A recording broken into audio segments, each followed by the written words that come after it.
নমস্কার বন্ধুরা, এনডি লাভ স্টেশনে আমি জয়দীপ আরও একবার তোমাদের সবাইকে স্বাগত জানাই। আজকে এই শীতের বিকেলে আমরা আমাদের প্রেমের আড্ডায় চলে এসেছি অভিক অর্জুন দত্তের 3টি প্রেমের গল্প নিয়ে। হ্যাঁ বন্ধুরা, ঠিকই শুনছ, 3টি প্রেমের গল্প। 3টি প্রেমের গল্পকে নিয়ে একসাথেই আজকে আমাদের এই বিশেষ নিবেদন, অভিক অর্জুন দত্তের প্রেমের কাহিনী।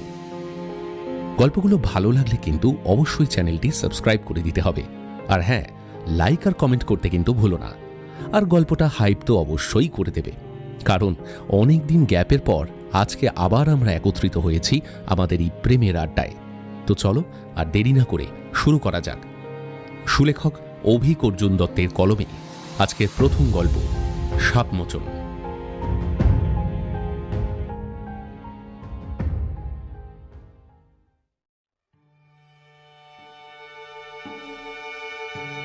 রবীন্দ্রসঙ্গীত ছাড়া আর কোনো গানই আমি গাইতে পারি না।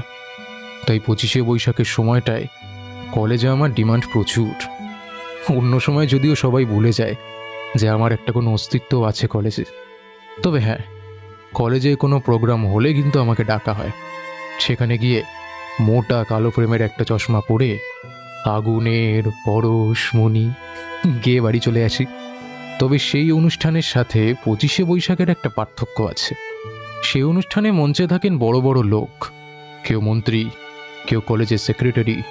পুরোটাই চলে একটা যান্ত্রিকতার মাধ্যমে। সে তুলনায় 25শে বৈশাখ তো আমার কাছে স্বর্গ। যে নৃত্যনাট্যই হোক না কেন, আমাকে গান করতে ডাকবেনই মিতুন ম্যাম। আর এই সময়টা আমার প্রচণ্ড ভালো যায়, কারণ আমি রবীন্দ্রনাথের গান ছাড়া আর তো কোনো গানই পারি না। বলা ভালো, আমার মধ্যে একটা স্ট্যাম্প পড়ে গেছে যে আমি রবীন্দ্রসঙ্গীত ছাড়া আর কিচ্ছু পারি না। সেদিন নচিকেতার একটা গান করছিলাম ক্লাসে, বেঞ্চ বাজিয়ে। হঠাৎ করেই সোহম মিটমিটে চোখে আমার দিকে তাকিয়ে খানিকক্ষণ পরে বলে কিনা, ভাই, নচিকেতার গানটা অন্তত রবীন্দ্রসঙ্গীতের মতো করে গাস না। শুনে আমার মনটা যে কত খারাপ হলো সে আর কি বলবো। আচ্ছা, আমি কি সব গানই রবীন্দ্রনাথের রবীন্দ্রসঙ্গীতের মতো করে গাই? বেশ কয়েকবার একা একা রেকর্ড করে দেখেছি। কথাটা যে খুব একটা ভুল তা নয়, আসলেই একটা টান আছে আমার গানে। সে প্রথম প্রেম আমার নীলাঞ্জনাই যদি রবীন্দ্রনাথ ঠাকুরের গানের তালে চলে আসে, তাহলে সত্যি ব্যাপারটা একটু কেমন কেমন লাগে বটে। সে যাকে, যে কথাটা বলছিলাম, আমি হলাম গিয়ে ট্যাগ মারা রবীন্দ্রসঙ্গীত গাইয়ে। কলেজের প্রোগ্রামে একদিন কা বাদশা। সেদিন মামুনিরা আমার গান শোনে বটে, কিন্তু আমার মুখ দেখতে পায় না। স্টেজের পেছনের দিকে কাপড়টা টানানো থাকে, সেখানে গানের দলটা বসে, আর স্টেজে চলে নৃত্যনাট্য। আমার কপালটা খানিকটা এরকমই। প্রতি বছর যে মামুনি আমার গানে ইমপ্রেস হয়, আমার সাথে আলাপ করতে আসে, আমার থোবড়াটা দেখলে আর ধারে কাছে আসতে চায় না। গান শুনে যে মেয়েটা অত চাপ নিয়ে আমার কাছে চলে আসে, সে আমার এই চশমা পরা আনইমপ্রেসিভ বদনটা দেখে চুপচাপ কেটে পড়ে। কি আর বলবো, যার ফলে 3-3টে বছর কেটে গেলেও আসলে কেউ কথা রাখেনি। বসন্তের বাতাসে, ভ্যালেন্টাইনের হাসিতে, কলেজে কোনো চুলোয় আমি নেই। আছি শুধু 25শে বৈশাখের অনুষ্ঠানে। ব্যাস, একদিন কা বাদশা। না, বাদশা বলাটাও বোধহয় বড্ড বাড়াবাড়ি হয়ে গেল, অন্তত আমার ক্ষেত্রে। প্রথম 2 বছর অনেক আশায় থেকে থেকে আমি বুঝে গেছি, হয় আমাকে মারাত্মক কোনো একটা মেকওভার নিতে হবে, নইলে কোনো কিছুই না করে এইটাই ধরে নিতে হবে যে ভাই ছাড়, তেরে সে এসব নেই হো পায়েগা ভাই। সত্যি বলতে কি, হ্যাঁ আমি নিজেই এটা স্বীকার করে নিচ্ছি, চারদিক দেখে শুনে আমি আজকাল কিরম যেন একটা খিটখিটে বুড়োর মতো হয়ে যাচ্ছি। সসিদ্ধভাবে ধরেই নিয়েছি যে কলেজ লাইফটা আমার এইভাবেই কেটে যাবে। জাস্ট আরেকটা ছাত্র যে বাকি দিনগুলো কলেজে আসবে যাবে আর 25শে বৈশাখে গান গেয়ে কলেজ লাইফটা শেষ করবে, ব্যাস, এর বাইরে আর কিছুই না। কেউ দেখবে না, কেউ জানবে না, কেউ ভালোবাসবে না। বাড়িতে বাবা মাঝে মাঝে খেপায়, কি কলেজে পড়িস, প্রেম টেম পর্যন্ত করতে পারিস না একটা। হ্যাঁ রে, একটা কথা বলতো, তুই এরকম কেন? আমি অবশ্য খোঁজে যাই, মা তখন আমার সাইড নেয়। কিন্তু বাবা যা বলার সেটা বলেই যায়। শোন, তোর দ্বারা কিচ্ছু হবে না, বুঝলি? ওই মোটা ফ্রেমের চশমা পরে মান্ধাতা আমলের জামা পরে কলেজে গেলে আর কোনো মেয়েই তোকে দেখবে না। আমি ওই খানিকক্ষণ গজগজ করে চুপ করে যাই। কি আর করব, আসলে আমি ভালো মতোই বুঝে গেছি বাবা ঠিকই বলছে। স্টাইলবিহীন মুখ গুজে বই পড়ে যাওয়া আর পাবলিক ট্রান্সপোর্ট করে কলেজে যাতায়াত করা আমার মতো পাবলিকের মামুনি জগতে এক ফোঁটা ভ্যালু নেই, জিরো। জীবনটাই একেবারে আমার ফার্স্ট ট্রু হয়ে গেল। আর এই ফার্স্ট ট্রুর এফেক্ট কিনা জানি না, রিহার্সালে কমলিকা হওয়া মেয়েটাকে বেদম ছেড়ে দিলাম। ব্যাপারটা হয়েছিল কিছুটা এই রকম। রিহার্সালের সময় হারমোনিয়ামের একটা রিড বসে গিয়েছিল, তো আমি সেটা নিয়ে গলদগর্ম হচ্ছিলাম। হঠাৎই শুনি খুব হাসির একটা শব্দ। এখন আমি সেদিক দিয়ে দেখতে গেলে মানে যাকে বলে সিনিয়র, ম্যাম না থাকলে আমি রিহার্সাল করাই। আমার হঠাৎ করে না মাথাটা বিশাল গরম হয়ে গেল। আমি বলেই দিলাম, এখানে কি ইয়ার্কি মারতে আসিস নাকি? এটা ইয়ার্কির জায়গা? আর মাত্র 1 সপ্তাহ পরে প্রোগ্রাম আছে, একটাও নাচ ঠিকঠাক তুলতে পারলি না তোরা, হ্যাঁ? আর হাসির কি আছে এখানে? শুনে বাকি মেয়েগুলো তো আবার হেসে ফেললো। সব থেকে বেশি হাসলো ফার্স্ট ইয়ারে আসা সোহিনী, যে এই নৃত্যনাট্যই কমলিকা হয়েছে। হাসতে হাসতে কি বললো জানেন? অর্কদা, তোমার চশমাটা হরলিক্সের শিশি দিয়ে বানানো নাকি? আমরা সেই নিয়েই আলোচনা করছিলাম। শুনে আমি চুপসে গেলাম। এতদিন ফার্স্ট ট্রু ছিলাম, তাও ঠিক ছিল। আজকাল আমাকে নিয়ে সবাই আর কেউ মারছে, তাহলে কি আর বলবো? কিছুই বললাম না। হারমোনিয়ামটা বন্ধ করে হল থেকে চুপচাপ বেরিয়ে গেলাম।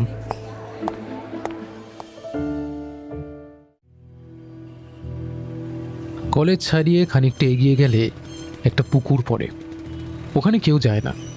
আমার যখন কলেজটাকে একেবারে অসহ্য লাগে, আমি ওখানে গিয়ে বসি। আজও গিয়ে বসলাম একটা ছাতিম গাছের তলায়। ভারী সুন্দর পরিবেশ, কিন্তু আজকে আর কিছুই ভালো লাগছে না। সোহিনী মেয়েটাকে ভালো ভেবেছিলাম, বেশ ভালো নাচে। ও যে অন্যদের সাথে মিলে আমার সাথে এরকমটা করবে আমি অন্তত ভাবিনি। খুব রেগে ফোনটা বের করলাম, ভাবলাম হোয়াটসঅ্যাপে ওকে বলি, আজকে কিন্তু তুই খুব খারাপ করলি জানিস, আমার খুব খারাপ লেগেছে। কিন্তু হঠাৎ করে ওর ডিপিটা মানে দেখতে পেয়ে না চোখটা ওখানেই আটকে গেল। প্রোগ্রামের জন্যই হয়তো একেবারে রাজকুমারী কমলিকা সেজেছে। কাজল দেওয়া, চোখ বাঁধে, খুব সামান্য মেকআপ, কিন্তু কি অসাধারণ লাগছে। রাগটাক ভুলে বেশ খানিকক্ষণ ছবিটার দিকে তাকিয়ে রইলাম। আমার জীবনটা একটু মানে ফার্স্ট ট্রু মার্কা ঠিকই, কিন্তু কোনো মেয়েকে দেখে আমি কোনোদিন সেভাবে প্রেমে পড়িনি। ক্লাস 9-এর ব্যাচে একটা মেয়েকে ভালো লাগতো, কিন্তু মেয়েটা কোনোদিন আমায় সেভাবে পাত্তাই দিল না। কিন্তু এখন হঠাৎ করে কমলিকার প্রেমে পড়ে গেলাম। প্রেমে পড়া মানে যদি হৃদস্পন্দন দ্রুত হয়ে যাওয়া মানে এইটা কি মিন করে থাকে, তাহলে হ্যাঁ, আমি প্রেমেই পড়েছি। বেশ কয়েকবার ফটোটাকে দেখে মনে হলো এরা তো দিনে 200 বার ফটো চেঞ্জ করে, এটাকেও চেঞ্জ করে দেবে হয়তো ইচ্ছে মতো। আমি ফটোটাকে সেভ করে নিলাম। তারপরেই মন খারাপটা আমার আবার ফিরে এলো। সোহিনী আমাকে নিয়ে ঠাট্টা করে, আমার চশমার কাঁচ নিয়ে ব্যঙ্গ করে। এই মেয়েটা তো কোনোদিন আমাকে ভালোবাসবে না। আর আমিও কালকে হঠাৎ করে চশমাটা চেঞ্জ করে হিরো সেজে তো আর আসবো না। আমি যেরকম আছি সেরকমটাই দিব্যি আছি, আর ওরকমই আমি থাকবো। প্রেম থাকলে সেটা মেনেই থাকবে, নইলে থাকবে না। খানিকটা ফোনে ছবি হয়ে গ্যালারিতে সেভ থাক না প্রেমটা, ক্ষতি কি তাতে? তার বাইরে আর যাবে না কোনো দিন। আমি হয়তো যেতে দেব না কখনো। আরও খানিকটা সংকুচিত হলাম এই ভেবে যে এখন ফার্স্ট ইয়ারে আছে, কদিন পরে ওর বয়ফ্রেন্ড হবে, আমার সামনে দিয়ে ঘুরে বেড়াবে দুজনে মিলে। তখন আর কি আমারই খারাপটা লাগবে। থাক, কি আর হবে? তার থেকে বরং পুকুরটাই দেখি। একটা পানকৌড়ি ভেসে বেড়াচ্ছে পুকুরের মধ্যে, শহরের মধ্যেই, কিন্তু শহর থেকে একটু দূরে আমাদের কলেজটা। চুপচাপ বসে পানকৌড়িটাই দেখতে লাগলাম, আর মাঝে মাঝে ফোনটা বের করে সোহিনীর ফটোটা দেখছিলাম। এই সময় ফোনটা বেজে উঠল। চমকে গিয়ে দেখলাম সোহিনীর ফোন। গলাটা বেশ কাঁদো কাঁদো। অর্কদা, তুমি প্লিজ রিহার্সালে আসো, নইলে আমাদের ম্যাম ভীষণ রেগে গেছেন। কে যেন ম্যামকে বলে দিয়েছেন তোমার সাথে নাকি আমরা খারাপ ব্যবহার করেছি। এখন না এলে কেলেঙ্কারি হয়ে যাবে। আমি আসছি এই বলেই ফোনটা রাখলাম। আরেকবার কমলিকাকে দেখে কলেজের দিকে রওনা দিলাম।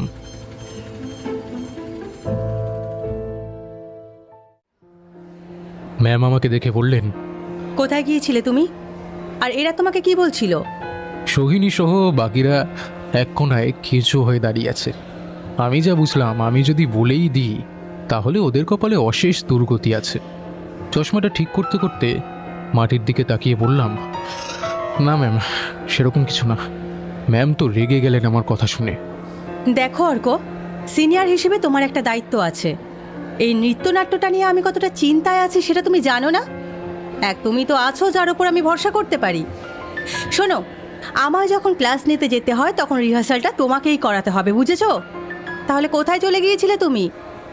আর আমি কি একটা যেন শুনছিলাম ওদের সাথে তোমার কি একটা ঝামেলা হয়েছে। কি হয়েছে আমাকে খুলে বলো তো। আমি মাথা নাড়লাম। ম্যাম ঠিক আছে, আর হবে না। ওরা দেখবেন ঠিক করে ফেলতে পারবে। হ্যাঁ, আমার বিশ্বাস ওরা পারবে। ম্যাম খানিকক্ষণ সবাইকে তুমুল ঝেড়ে টেরে রিহার্সাল করাতে শুরু করলেন। রিহার্সালের সময় অন্যদিন আমি গানেই মন দিই। আজকে বারবার সোহিনীর দিকে চোখটা চলে যাচ্ছিল। দু একটা কথাও ভুল হলো তার মধ্যে। যারও লাগি ফিরি একা একা লাইনে একা শব্দটাই ভুলে গেলাম আমি। অথচ এই গানটা আমি অন্তত 1000 বার করেছি। ম্যাম এমনিতে খেপেই ছিলেন, আমার কাণ্ড দেখে তো আরও খেপে গেলেন। অর্ক, কোনো সমস্যা হয়েছে? বাড়ির সবাই ঠিক আছে তো? আমি মাথা টাথা নাড়িয়ে মোটামুটি বোকা বোকা হেসে বললাম, এই একটু স্লিপ করে গিয়েছিল ম্যাম, আর আর আর হবে না, আর হবে না। না, আমি করছি, ঠিক করে করছি। এইসব ঝামেলার মধ্যেই একসময় রিহার্সাল শেষ হলো। রিহার্সালের শেষে সবাই যখন বেরোচ্ছিল তখন সোহিনী এগিয়ে এলো। থ্যাঙ্কস অর্কদা। ঠিক আছে, আচ্ছা এই চশমাটাকে তোরা হরলিক্সের কাঁচ বলিস কেন বলতো? হরলিক্সের কাঁচের বোতল হতো আগে, ওটার তলায় যে কাঁচটা থাকতো সেটা যেমন মোটা, তোমার চশমাটাও সেরকম মোটা, তাই আমরা হাসছিলাম। আমি আর রাখলাম না, বরং আমারও একটু হাসি পাচ্ছিল। সোহিনী বলল, আচ্ছা, তুমি চশমা ছাড়া একেবারেই দেখতে পাও না? না, আমার বেশ হাই পাওয়ার। আচ্ছা, অনেক রকম ট্রিটমেন্ট হয় তো, সেগুলো করলে কিন্তু চশমার পাওয়ার বেশ কম হয়ে যায় শুনেছি। সেগুলো করতে পারো তো? করবো হয়তো কোনো দিন, কিন্তু আমার এই চশমাটা খুব প্রিয়। এটা ছাড়তে হবে ভাবলেই মনটা খারাপ হয়ে যায় আমার। সোহিনী শুনে হেসে গড়িয়ে পড়ল রীতিমতো। চশমাও প্রিয়? অদ্ভুত তো। আচ্ছা, তুমি একটু চশমাটা খোলো, চশমা ছাড়া তোমাকে কেমন লাগে দেখি একবার। আমি খুললাম চশমাটা। ঝাপসা হয়ে এলো চারিদিক। সব কিছু ঝাপসা হয়ে এলে আমার কেমন যেন ভয় ভয় করে। তাড়াতাড়ি আবার পরে নিলাম চশমাটা। সোহিনী বলল, তোমাকে কিন্তু চশমা ছাড়া বেশ ভালো দেখায়, কখনো দেখেছো? চশমাটা খুললেই তো সব ঝাপসা হয়ে যায়, আবার দেখবো কিভাবে? সরি অর্কদা, ওইভাবে চশমা নিয়ে ইয়ার্কি মারাটা আমাদের একদম ঠিক হয়নি তখন। ঠিক আছে ঠিক আছে, এটার প্রায়শ্চিত্ত করে দিস না হয়, ফাটাফাটি প্রোগ্রামটা করে, তাহলেই হবে।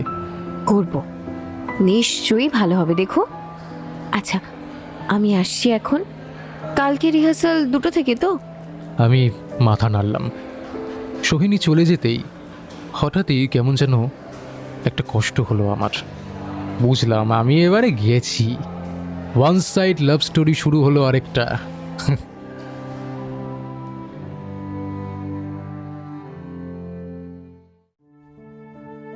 অনুষ্ঠানের আগের দিন রাতগুলোয় প্রথম আমার মোটেই ঘুম হতো না। জেগে বসে থাকতাম। একটু যদিও বা ঘুম হতো, দুঃস্বপ্ন দেখে ঘুম ভেঙে যেত। দুঃস্বপ্নগুলিও অনেকটা এরকম হতো। আমি স্টেজে গেছি, অনুষ্ঠান শুরু হয়েছে, আর আমার গলা থেকে একটুও স্বর বেরোচ্ছে না। অনেক রকম চেষ্টা করেছি গান গাইবার, কিন্তু মানে কিছুতেই যেন গাইতে পারছি না। এবারও ঘুম হলো না, কিন্তু সেটা টেনশনের জন্য নয়।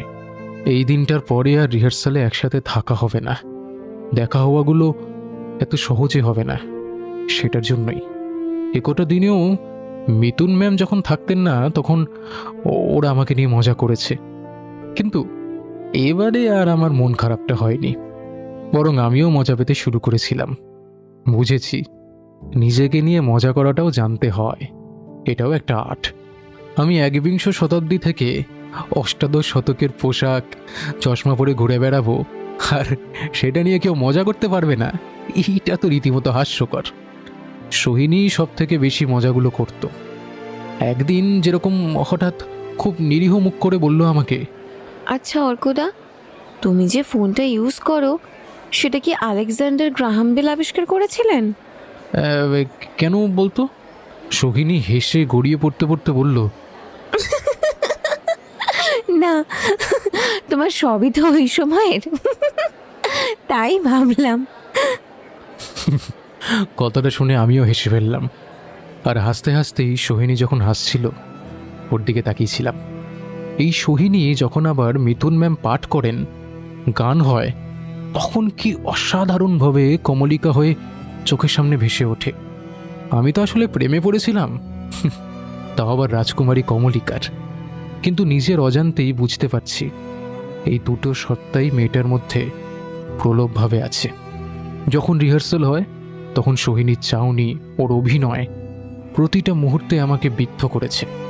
আমার তখন মনে হয় যে রাজার মতো ওর কাছে গিয়ে দাঁড়াই, বলে দিই ওকে, সোহিনী আমার কমলিকা হবি। তখনই আবার যত রাজ্যের ভয়ে এসে আমাকে ঘিরে ধরে। আমি তো শুধু হাসি ঠাট্টার পাত্র। এসব বলে মাঝখান থেকে আরও কজনের হাসির খোরাক হব হয়তো। সাপমোচনে কুরূপ রাজাকে দেখে কমলিকার প্রতিক্রিয়া মনে হয় কিছুটা এরকমই হয়েছিল। এই প্রতিক্রিয়াটার কথা ভাবলেও আমার ওইটাই মনে পড়ে।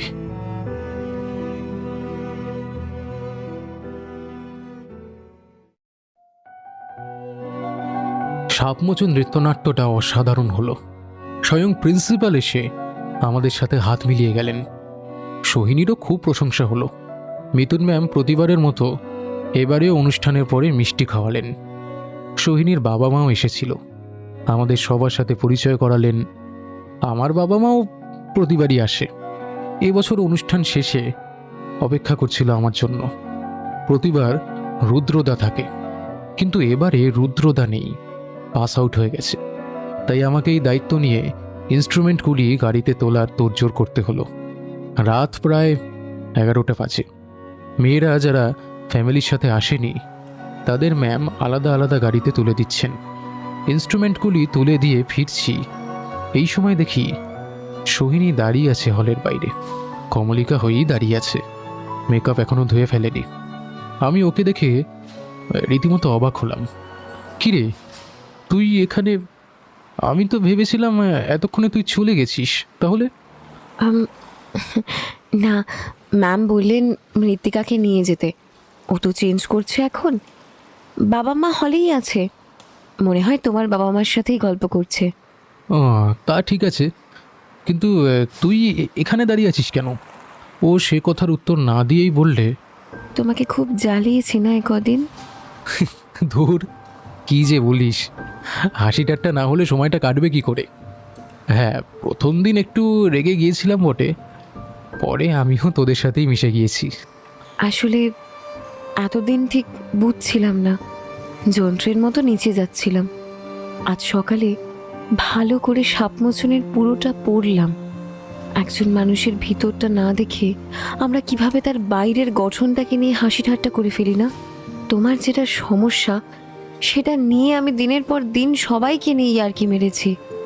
কখনো ভাবিনি আসলে আমি কত বড় ভুল করেছি। আরে ঠিক আছে, এবার এই ফাটা রেকর্ডটা বন্ধ করতো। তাহলে প্রায়শ্চিত্ত হলো বলো? প্রায়শ্চিত্ত মানে? তুমি বলেছিলে, মনে আছে? সরি বলার দরকার নেই, নাচটা ঠিক করে করলেই হবে। হ্যাঁ, খুব ভালো প্রায়শ্চিত্ত হয়েছে। আচ্ছা, এবার তাহলে যা, অনেক রাত হয়েছে। গেলে খুশি হও। অনেক জ্বালিয়েছি যখন, কাল থেকে তো আর দেখাও হবে না সেভাবে। আরে তা কেন, অনেক রাত হয়েছে, তোদের তো অনেকটা দূর যেতে হবে। সোহিনীও আসছি বলল। তারপরে ধীরে ধীরে রওনা হলো হলের ভিতরে। আমি পরিষ্কার দেখতে পাচ্ছিলাম রাজকুমারী কমলিকা চলে যাচ্ছে। নিজেকে অনেক কষ্টে নিয়ন্ত্রণ করেছি এই কটা দিন, এখন আরও নিয়ন্ত্রণের পালা। কিন্তু তার আগে মোবাইলটা বের করলাম। কমলিকার ছবিটা এবারে ডিলিট করে দিতে হবে। হঠাৎ দেখি হোয়াটসঅ্যাপের একটা নোটিফিকেশন এখনই এলো, সোহিনীর লেখা। বড় বিস্ময় লাগে হেরি তোমারে, কোথা হতে এলে তুমি হৃদ মাঝারে? অনেক সাহস করে বললাম, একটা উত্তর দিও। আমি চুপচাপ দাঁড়িয়ে রইলাম খানিকক্ষণ। আরও একবার কৃতজ্ঞ হলাম রবীন্দ্রনাথের কাছে।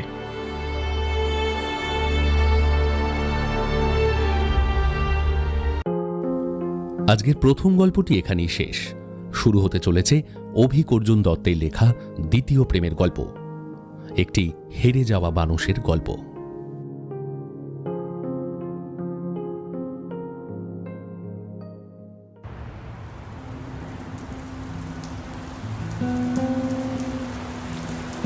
ঘুম থেকে উঠেই রুদ্রর মনে হলো সিগারেট শেষ হয়ে গেছে, কেনা হয়নি।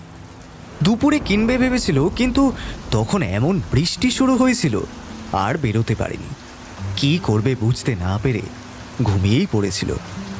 ঘুম থেকে উঠেই একটা সিগারেট ধরানোর অভ্যাস বহুদিনের। বৃষ্টি এখনো থামেনি। ঘুম চোখে উঠে রুদ্র শুভর বালিশের তলায় সার্চ করা শুরু করলো। না, এখানেও নেই। অনেক দিন এরকম বৃষ্টি হয় না, গত কয়েক বছরে তো হয়ই নি। বড় বড় ফোঁটা পড়ছে। রুদ্র খানিকক্ষণ বসে থাকলো, তারপর ছাতা নিয়ে বেরিয়ে পড়ল।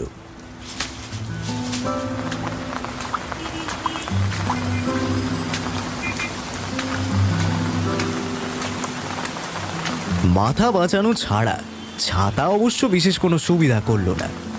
রাস্তায় গোড়ালি ডুবছে। মেস থেকে মোড়ের চায়ের দোকানে যেতে যেতে ভিজে যাওয়ার চান্স ভালোই। রুদ্র তাতে ভ্রুক্ষেপ করল না। বৃষ্টির থেকে সিগারেটটা অনেক বেশি গুরুত্বপূর্ণ তার কাছে। দুপুরে ঘুম হলে গা ম্যাচ ম্যাচ করে। রুদ্র সাধারণত ঘুমায় না। গত 3 দিন কোনো কাজ নেই। 3 দিনই ঘুম হয়ে গেল। ঘুমের অভ্যেস একদম ভালো না। এর আগে এক ক্লায়েন্টের বাড়িতে গিয়ে অ্যাপয়েন্টমেন্টের আগেই চোখ ঢুলুঢুলু হয়ে আসছিল। অনেক কষ্টে নিজেকে সামলেছিল। তবু মেসে একা থাকলে কাজ বিশেষ কিছু থাকে না। ঘুমটা তাই না চাইতেও চলে আসে। পকেটের মধ্যে মোবাইলটা গো গো করে উঠল। রুদ্র বিরক্ত হলো। এই এক জ্বালা হয়েছে। ঠিক যখন ফোন ধরার মতো জায়গায় থাকবে না, তখনই ব্যাটাকে বেজে উঠতে হবে। রুদ্র ফোনটা বের করল। পা ভিজে যাচ্ছে। পা ভিজে যাওয়া মানে জ্বর আসবে। একটু ভিজলেই জ্বর আসে তার। Unknown number. রুদ্র প্রথমে ভাবলো ধরবে না। আজকাল আননোন নাম্বার থেকে ফোন আসা মানেই হয় স্যার ক্রেডিট কার্ড নিন, নয় স্যার গাড়ি কিনুন, এরকম একটা হাবভাব। এমন যেন বিলটা ওদের বাবা এসে মিটিয়ে দিয়ে যাবে। সমস্যা হলো ফোনটা কাটতে গিয়ে রিসিভ হয়ে গেল। এটা নিয়ে রুদ্র ভেবেছে আসলে এটা একটা স্বাভাবিক প্রতিবর্ত ক্রিয়ার জন্য হয়। সারাক্ষণ ফোন ধরতে অভ্যস্ত হাত ফোন কাটতে গিয়ে রিসিভ করে ফেলে। কেমন আছো? গলাটা একবার শুনেই চিনতে পারল রুদ্র। শাল্ললী। অপ্রস্তুত হলো সে। এই সময় সিগারেটটা দরকার ছিল। তার নাম্বারটা জোগাড় করলো কি করে? সে শুধু বলল, হ্যাঁ ভালো। আমি দেশে ফিরলাম কাল। ও, একবার দেখা হবে? মানে আসতে পারবে? রুদ্র বুঝতে পারল না কি করবে। শাল্ললীর সাথে আবার দেখা? বন্ধ হয়ে যাওয়া বই আবার নতুন করে খোলা যায় নাকি? দোকানে পৌঁছে গিয়েছিল সে। ইশারায় একটা সিগারেট নিয়ে তাড়াতাড়ি ধরালো সে। বলল, কোথায় যেতে হবে? এখনই আসতে পারবে যে অবস্থায় আছো? রুদ্র নিজের পরে থাকা গেঞ্জিটা দেখলো আগে, পায়ের জুতোটা। এককালে শাল্ললীকে পড়াতে যাওয়ার সময় আধ ঘন্টা ধরে তৈরি হতো সে। এখন সেই প্রয়োজনীয়তাটা বোধ করলো না। বলল, হ্যাঁ, কোথায় যেতে হবে বলো? আমাদের পাড়ার পার্কেই চলে এসো। বৃষ্টি পড়ছে তো এখন। তো চলে এসো। ওকে, আসছি। রুদ্র ফোনটা কাটলো। এই সিগারেটটা মাথাটা সাফ করার জায়গায় আরো গুলিয়ে দিচ্ছে। একটাই ট্যাক্সি ছিল পাড়ার মোড়ে। দরজা খুলে ভেতরে ঢুকে পড়ল সে। ট্যাক্সি চালক মধ্যবয়স্ক ব্যক্তি, এই পাড়ারই লোক। সামনে সিটে শুয়েছিলেন। রুদ্র পেটে খোঁচা দিল। ধর্মর করে উঠে বসলেন ভদ্রলোক। জিজ্ঞাসা করলেন, কোথায় যাবেন? স্টার্ট করুন, বলছি।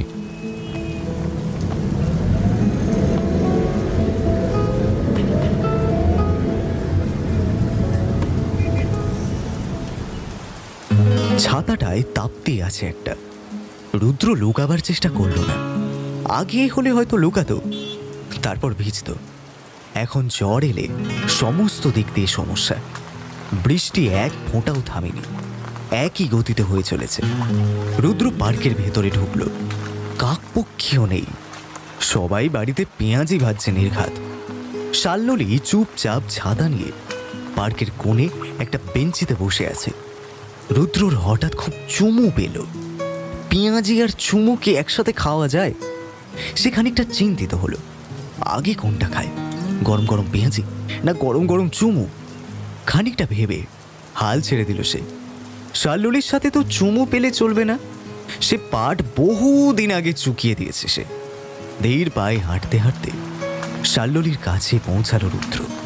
তাকে দেখে শাল্ললী হাসল, বলল, হেলে তাহলে হুম, বসো। তোমার পাশে? হ্যাঁ, অসুবিধে আছে? না, অসুবিধে কিসের? শাল্ললী এই প্রশ্নের জবাব দিল না। বলল, আমার মধ্যে কোনো পরিবর্তন দেখছো? রুদ্র এতক্ষণ তাকাচ্ছিল না, এবার ভালো করে শাল্ললীর দিকে তাকালো। সেই চুল, কবেকার অন্ধকার বিদিশার নিশা। চুলটা দেখলে এই আবৃত্তিটা সে করে ফেলত। কালার করেছো? আর লিপস্টিকের কালারটা আননোন। কেমন কালার এটা? এটা ফিউশন। রুদ্র চমৎকৃত হলো।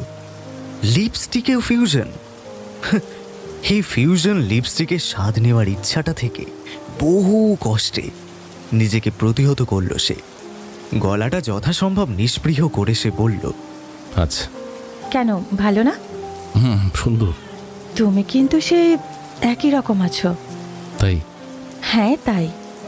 আচ্ছা, আমাকে মিস করেছো? রুদ্র এই কথার উত্তর দিল না, শুধু বলল, আমেরিকা ভালো জায়গা। শাল্ললী হাসল অনেকক্ষণ ধরে, তারপর বলল,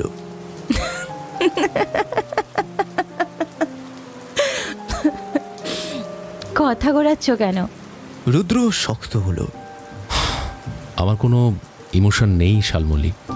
তোমার জন্য আমার এক ফোঁটাও ফিলিং কাজ করে না। শাল্ললী অন্যদিকে মুখ ফেরালো, বলল, বাড়িতে সেদিন কেউ ছিল না। পড়াতে পড়াতে হঠাৎ তুমি এগিয়ে এসে আমার ঠোঁটে তোমার ঠোঁট জুড়ে দিলে। সেদিনও ভালোবাসোনি? রুদ্র শাল্ললীর চোখের দিকে তাকালো, বলল, ভালোবাসা ছিল তখন, এখন আর কিছু নেই আসলে আমাদের মধ্যে। আর কিছু নেই এখন। তাহলে এলে কেন? ভাবলাম অন্য কিছু বলবে হয়তো। অন্য কিছু মানে? জানি না, নো আইডিয়া। মনে হয়েছিল বিদেশ থেকে সবাই কত সুন্দর সুন্দর চকলেট আনে, তুমিও আনবে ভেবেছিলাম। সেই লোভেও আসতে পারি। হো, চকলেট এনেছি তো। দাও। নেবে? লজ্জা লাগবে না? কিসের লজ্জা? চকলেটের সাথে লজ্জা এক পাতে বসে নাকি আবার? হ্যাঁ, আর দেখো, তাছাড়া আমি হাফ বেকার। বেকারদের লজ্জা সরম থাকতে নেই। এই যে ট্যাক্সিতে 150 টাকা খরচা করে এলাম, তুমি রিফান্ড করতে চাইলে আমি বাধা দেবো না। একদম একদম না, বিলিভ মি। করবো না রিফান্ড, তুমি নিশ্চিন্ত থাকতে পারো। আচ্ছা শালমলী, আমাকে একজন হেরে যাওয়া মানুষ মনে হচ্ছে না তোমার? সে কারণে কি ভালোবাসা দূরে সরে গেছে? বেকারত্বের সঙ্গে ভালোবাসার সম্পর্ক নেই। দেখো, তুমি একটা স্যাম্পেল অ্যানালিসিস করো, হ্যাঁ, দেখবে 90% বাঙালি বেকার ছেলে চাকরি খোঁজার থেকে বেশি চাপ নিয়ে প্রেমটা করে। নিজে খেতে না পাক, প্রেমিকাকে নিয়ে কিন্তু ঘুরতে যাওয়ার সময় দরকার হলে জীবন বাজি দিয়ে দিতে পারে এরা। সব জানো তুমি, তাই না? একদম সব জানতা গামছাওয়ালা। তুমি এরকম হলে না কেন? হলাম না, কি করব? আমি জানি তুমি আমাকে এখনো ভালোবাসো। আমার সাথে ঘর বাঁধতে ইচ্ছে করে না তোমার? তুমি তুমি একটা বোকা মেয়ে শালপলি। একটা হেরে যাওয়া মানুষের পিছনে পড়ে আছো। কি লাভ বলো? একটা নতুন রিলেশনে ঢুকতে পারলে না? ঠকেছিলাম, কিন্তু পারিনি। অনেক চেষ্টা করেছিলাম প্রাণপণে ভালোবাসতে, তোমাকে ভুলে গিয়ে নতুন করে শুরু করতে, কিন্তু হয়নি। কেন হয়নি? বোঝো না নাকি বুঝতে চাও না? কেন স্বপ্ন দেখিয়েছিলে অযথা? রুদ্র পার্কের দিকে তাকালো। বাচ্চাদের দোলনা, সিঁড়ি দিয়ে উঠে স্লিপ খাওয়ার জায়গাটা একা একা কেমন অসহায়ভাবে ভিজছে। রুদ্রর হাত ব্যথা করছিল, ছাতাটা রাখতেও পারছিল না। শাল্ললি ছাতাটা বন্ধ করল, তার ছাতার নিচে এলো। রুদ্রর হঠাৎ মনে হলো শরীরের সংজ্ঞা কি, এমন একটা জিনিস যেটা অনুভূতি না থাকলেও শিহরিত করে। শাল্ললি ঠান্ডা গলায় বলল, পরের সপ্তাহে আমি চলে যাচ্ছি আবার। আচ্ছা, আমার হাতটা একটু ধরবে? রুদ্র ধরল, বলল, শালমলি, অনেক কাজ আছে, আমাকে এবার যেতে হবে। কোনো কাজ নেই, কিছুই তো করে উঠতে পারলে না, হ্যাঁ তো কাজ দেখাবার কি আছে? রুদ্রর হাতের মধ্যে শাল্ললির হাতটাও কি রাগলো? রুদ্র বুঝে উঠতে পারল না, বলল, হলো না শালমলি, আমি হেরে গেছি। এইভাবেই কাজ দেখিয়ে যেতে হবে আমাকে। শাল্ললি রুদ্রর মুখটা টেনে জোর করে চুমু খেল। রুদ্র বাধা দিল না। কয়েক সেকেন্ড পরে ঠোঁট থেকে ঠোঁট সরিয়ে রুদ্রর চোখের দিকে তাকিয়ে শাল্ললি বলল, এত ঠান্ডা হয়ে গেলে কি করে? Since there is no help, come let us kiss and part. শাল্ললি হাত ছেড়ে দিল তার থেকে, তার ছাতার থেকে দূরে গিয়ে বসল। ভিজতে লাগলো বৃষ্টিতে। রুদ্র উঠল। আসি। শাল্ললি কিছু বলল না। রুদ্র যেমন এসেছিল তেমনই ধীর পায়ে বেরিয়ে যেতে লাগলো। শাল্ললির দিকে একবারও ফিরে তাকালো না। পার্কের বাইরে এসে সে ছাতাটা ফেলে দিল। ভিজতে ভিজতে হাঁটতে লাগলো রাস্তা দিয়ে। একজন হেরে যাওয়া মানুষ। জ্বর আসুক না আসুক তাতে তার কোনো যায় আসে না আর।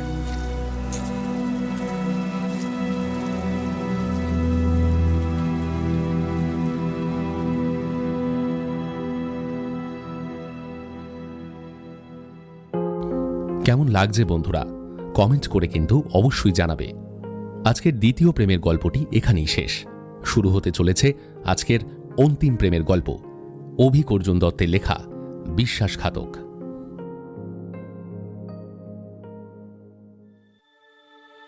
প্রেম করলে ডাক পড়লেই চলে যাওয়াটাই নিয়ম, নইলে যে ঝামেলাটা পোহাতে হয় সেটাই কোনো প্রেমিকই যেতে চায় না।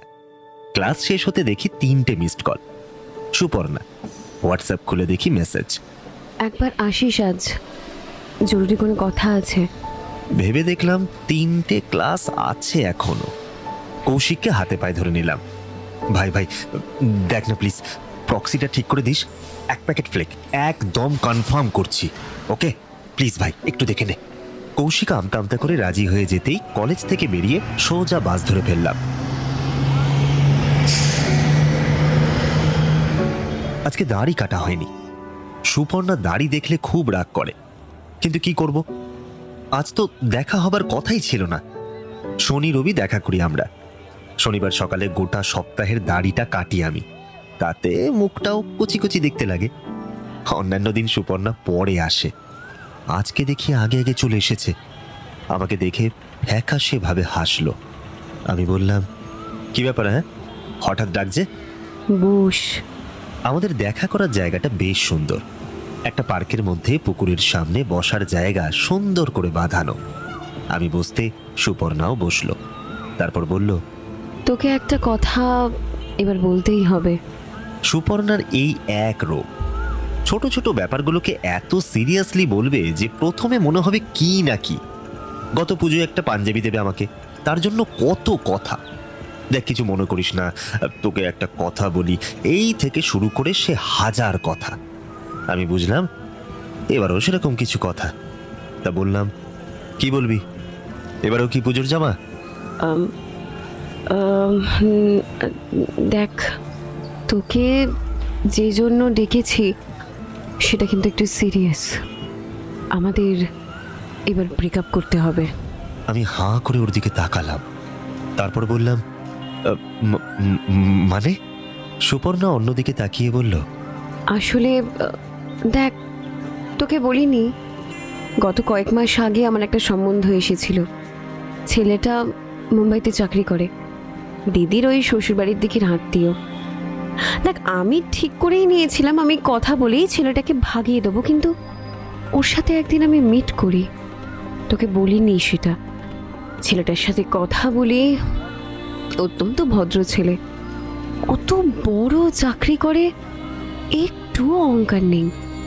দেখ অরিত্র, আমরা 1 বছর হলো রিলেশনে আছি, কিন্তু আমার কোথাও গিয়ে একটা মনে হয়েছে আমি তোর থেকে ওর কাছে অনেক বেশি সিকিওর থাকবো। আমি কদিন ধরেই ভাবছিলাম তোকে বলি, কিন্তু বলতে পারছিলাম না। এখন মনে হচ্ছে তোকে আমি আসলে ফাঁকি দিচ্ছি, তাই তোকে আজ ডাকলাম। একসাথে এতগুলো কথা বলে থামলো সুপর্ণা। আমি হাসলাম। এটা নিশ্চয়ই ইয়ার্কি, তাই তো? হ্যাঁ, এটা তুই ইয়ার্কি মারছিস? সুপর্ণা আমার দিকে তাকালো এবার। না, ইয়ার কি না। দেখ অরিত্র, আমার কদিন আগে থেকেই মনে হচ্ছিল সমবয়সী প্রেমটা ঠিক আসলে হয় না। তোর মধ্যে এখনো অনেক চাইল্ডিশ ব্যাপার আছে। আর রুদ্রর সাথে কথা বললে বুঝতে পারতি ছেলেটা কতটা ম্যাচিওর্ড। আমার মনে হয় আমাদের দুজনেরই, মানে দেখ, আমাদের দুজনের জন্যই আমাদের সম্পর্কটা একদিন বোঝা হয়ে দাঁড়াতো। এটা হয়ে আমাদের দুজনের জন্যই ভালো হলো। আমি খানিকক্ষণ চুপ করে থেকে বললাম, আচ্ছা আমি তাহলে আসি। সুপর্ণা আমার হাত ধরল। তুই বুঝতে পারছিস তো আমি কি বললাম? আমি আমার হাতে ধরে থাকা সুপর্ণার হাতের দিকে তাকিয়ে হাসলাম। হ্যাঁ, বুঝেছি। আসছি রে, তুই ভালো থাকিস।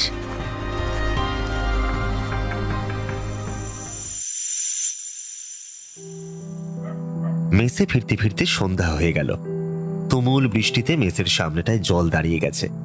পিয়াল অরুণাভরা পড়তে বসে গেছে। সামনে সেমিস্টার পরীক্ষা। আমাকে ঢুকতে দেখে পিয়াল বলল, আরে এই তো অরিত্র, কোন চুলে গেছিলি ভাই? আমি পিয়ালকে দেখে হাসলাম। অ্যাপো ছিল। অ্যাপোর কথা বলতে পিয়াল আর অরুণাভ প্রতিদিনই ও কাকা কাকা বলে আওয়াজ দেয়। আজও দিল, কিন্তু আমার মুখ দেখে পিয়াল সম্ভবত কিছু একটা আন্দাজ করতে পারল। আমাকে বলল, এই কি হয়েছে রে? অ্যাপু মেরে এলে তো এরকম ঝিমিয়ে থাকিস না, ঠিক করে বল কেসটা কি? আমি চেয়ারে বসে কলেজের ব্যাগটাকে আমার খাটের দিকে ছুঁড়ে বললাম, ব্রেকআপ করে দিল। পিয়াল আমার দিকে খানিকক্ষণ হাঁ করে তাকিয়ে বলল, মানে? ওর বিয়ে ঠিক হয়েছে। ওর মনে হয়েছে সমবয়সী প্রেমটা ইম্যাচিওর। ছেলেটা ভালো, অনেক ডিসেন্ট। কমাস আগে থেকেই মিট করছে, আমাকে বলেনি কিছু, আজকে বলল। অরুণাভ পড়া ছেড়ে উঠে এসেছিল। সে বলল, এই এক মিনিট ইয়ার কি নাকি? হ্যাঁ, কদিন একটা ছেলের সাথে ঘুরে হঠাৎ ভালো অপশন পেয়ে গেল আর সিম্পলি তোকে কাটিয়ে দিল, আর তুই সেটা শুনে চলে এলি। তা আমি কি করতাম বলতো? মারধর নাকি অ্যাসিড বাল্ব ছুড়তাম? অদ্ভুত। পিয়াল অরুণাভর দিকে হাঁ করে কিছুক্ষণ তাকিয়ে বলল, উফ, শালা জাস্ট ভাব একবার, এদের প্রেমের কথাটা ভাব। এই জামা কিনে দিচ্ছে, এই সারাক্ষণ ফোনে গুজগুজ ফুসফুস, কলেজ বাঙ্ক মেরে যাচ্ছে প্রেম করতে, আর আজকে শালা হঠাৎই স্রেফ কাটিয়ে বেরিয়ে গেল। এ কি রে ভাই? ভাই, অরিত্র না অনেক ভালো, বুঝলি? শোন, ওর জায়গায় যদি আমি থাকতাম না, মেয়েটার কপালে না দুঃখ ছিল। যাই হোক ভাই, শোন না, তুই একদম ভেঙে পড়িস না। দেখ, যা হয় ভালোর জন্য হয়। এত প্রেম প্রেম প্রেম, এখন হঠাৎ এরকম যে করতে পারে, তার সাথে ব্রেকআপ হওয়া একদিকে সাপে বড়ি হওয়া। ভাই চিল মার, সেলিব্রেট কর, চল। আমি অরুণাভর দিকে তাকালাম, কিছু বললাম না। গঙ্গাকে পবিত্র নদী বলে ধর্মগ্রন্থে। আমি যে গঙ্গাকে বেছে নিয়েছি সেটা অবশ্য ধর্মগ্রন্থের জন্য নয়। আসলে কোনো জিনিস ট্রাশবিনে ফেলে দিলে সেটা আবার দেখতে ইচ্ছে করে, গঙ্গায় ভাসিয়ে দিলে সেটা দেখারও উপায় থাকে না। সকাল থেকে সুপর্ণার দেওয়া জামা, খানবিশে গ্রিটিংস কার্ড, বারদর্শিক দেখে একটা বাক্সে সব একে একে ভরলাম। তারপরে ট্যাক্সি করে গঙ্গায় গিয়ে সব ভাসিয়ে দিয়ে এলাম।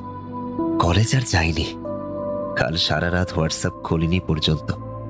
অন্যান্য রাতে হোয়াটসঅ্যাপে কথার পর কথা জমত। কাল সব কেমন যেন মিথ্যে বলে মনে হচ্ছিল। রাত 12টা নাগাদ ফেসবুকে ওর প্রোফাইলটা দেখতে পেলাম না। প্রথমে মনে হলো ডিঅ্যাক্টিভেট করেছে, তারপর পিয়ালের প্রোফাইল থেকে খুললাম সেটা, দেখলাম আছে। বুঝলাম আমাকে ব্লক করে দিয়েছে। আমার মা প্রায় দুঃখ করে বলে, আমার ছেলেটা যে এমন কি করে হলো কে জানে, এক ফোঁটা রাগ নেই ওর। আমি এতদিন কথাটার মানে বুঝতাম না, আজ হঠাৎ করে বুঝতে পারলাম। আমি পরিষ্কার বুঝতে পারছিলাম এত কিছুর পরেও সুপর্ণার ওপরে আমার এক ফোঁটাও রাগ হচ্ছিল না। 3 দিন পরের কথা। ক্লাস করছিলাম মন দিয়ে, ঠিকই করে নিয়েছিলাম এখন থেকে আর কোনোভাবেই কলেজ কামাই করব না। অন্যান্য দিন মোবাইলটা সাইলেন্ট করে রাখি, আজ কেন জানি না ভুলে গেছিলাম। ক্লাসের মাঝখানেই বেয়ারাভাবে বেজে উঠল ফোনটা। স্যার ফোনের শব্দ শুনেই পড়া থামিয়ে আমাকে একেবারে ক্লাস থেকে বের করে দিলেন। আমি থতমত খেয়ে ফোনটা অফ করে ক্লাসের বাইরে এলাম। তারপর আবার অন করলাম, দেখি সুপর্ণা। প্রথমে বুঝলাম না কল ব্যাক করবো কিনা, শেষমেশ করলাম। একটা রিং হতেই ধরল ফোনটা। অরিত্র, একবার আসতে পারবি এখন? আমি কাটানোর চেষ্টা করলাম। হ্যাঁ, আসলে কলেজ চলছে তো। আয় প্লিজ, কথা আছে বেশ কিছু। আমি ফোনটা রেখে শূন্য দৃষ্টিতে একবার সেটার দিকে তাকালাম, তারপর কলেজ থেকে বেরিয়ে পড়লাম। আগের দিনের মতোই সুপর্ণা আগে থেকেই চলে এসেছিল। আমাকে আসতে দেখে বলল, একটা ফোন অন্তত এক্সপেক্ট করেছিলাম তোর থেকে, তোর কি কিছুই এলো গেল না? আমি বসলাম, বললাম, তুই তো যা বলার বলেই দিয়েছিলে, নতুন করে আবার কি? সুপর্ণা খানিকক্ষণ আমার দিকে অবাক হয়ে তাকিয়ে বলল, তুই জানিস ডিসিশনটা নিতে আমার কতটা কষ্ট হয়েছিল? হ্যাঁ, হয়তো হয়েছিল, কিন্তু একই সাথে দুটো রিলেশন চালাতে কষ্টটা হয়নি। তুই বুঝবি না আমায় কতটা শক্ত হতে হয়েছে এর জন্য। আমি বললাম না কিছু। সুপর্ণা বলল, আমি রাতে ঘুমাতে পারিনি, রুদ্রর সাথে কথা বলার সময়ও আমি তোর কথা ভেবেছি বারবার, নিজেকে দোষী মনে হচ্ছে বারবার। সুপর্ণার দিকে তাকিয়ে বললাম, তুই এত চিন্তা করছিস কেন? তোকে আমি কোনোদিন ব্ল্যাকমেল করব না, তোকে তোকে ভুলে গেছি আমি। সুপর্ণা এবার রাখবে না কি করবে কিছুই বুঝতে পারলো না। বলল, আমি সেটা বলতে তোকে ডেকেছি তুই ভেবেছিস? হ্যাঁ, এটাই। ব্লক করার পরে তোর মনে হয়েছে এখন তো অনেক উপায় আছে। হ্যাঁ, যদি আমি রুদ্রকে বলে দিই? তুই চিন্তা করিস না, বলবো না, আমি কিছুই বলবো না। এবার তাহলে আসি। কেউ যদি ঘুরিয়ে পেঁচিয়ে কিছু বলতে যায় আর তাকে সেটা সরাসরি বলে দেওয়া হয়, তাহলে তার প্রতিক্রিয়া হয় দেখার মতো। সুপর্ণারও তাই হলো। একটা ভ্যাবাচাকা খেয়ে কিংকর্তব্য বিমূঢ় হয়ে আমার দিকে তাকিয়ে রইল। বললাম, তোর গিফটগুলো তোকে ফেরত দিলাম না, পরের দিনই গঙ্গায় ভাসিয়ে দিয়েছিলাম। হ্যাঁ, তাও যদি ফেরত চাস, কত টাকা হয়েছে জানাস, আমি টাকা দিয়ে দেব। সুপর্ণা কিছুক্ষণ চুপ করে থেকে বলল, আমি এতদিন জানতাম তুই আমাকে ভালোবাসিস। ভুল জানতিস। সুপর্ণা আমার দিকে অবাক হয়ে তাকালো। আমি বললাম, আচ্ছা উঠি তাহলে। সুপর্ণা কিছু বলল না। উঠেই যাচ্ছিলাম, হঠাৎ কি মনে হলো দাঁড়ালাম। বললাম, ও বা, আসল কথাটা বলে যাই। সুপর্ণা জিজ্ঞাসু চোখে তাকালো। বললাম, এই মাসের পিরিয়ডটা না হলে ডাক্তার দেখার শিগগিরই। আসলে সেই যে বকখালি গেছিলাম, সেদিনই তোর মোবাইল দেখে ওই ছেলেটার ব্যাপারে জানতে পেরেছিলাম। ফেরার পথে তোকে যে কন্ট্রাসেপটিভ পিলটা কিনে খাইয়েছিলাম, সেটা কন্ট্রাসেপটিভ পিল ছিল না, পাতি অ্যান্টাসিড ছিল। ভেবেছিলাম তোকে বলবো না, কিন্তু জামাটার দামের কথা মনে হলো, ভালোই দাম ছিল। যাই হোক, আসি রে, ভালো থাকিস। হ্যাঁ। সুপর্ণা বিস্ফারিত চোখে আমার দিকে তাকালো। আমি হাঁটতে শুরু করলাম। মা ঠিকই আশঙ্কা করে, যাদের রাগ হয় না তাদের থেকে ভয় পাওয়াই উচিত, বেশ ভয় পাওয়া উচিত।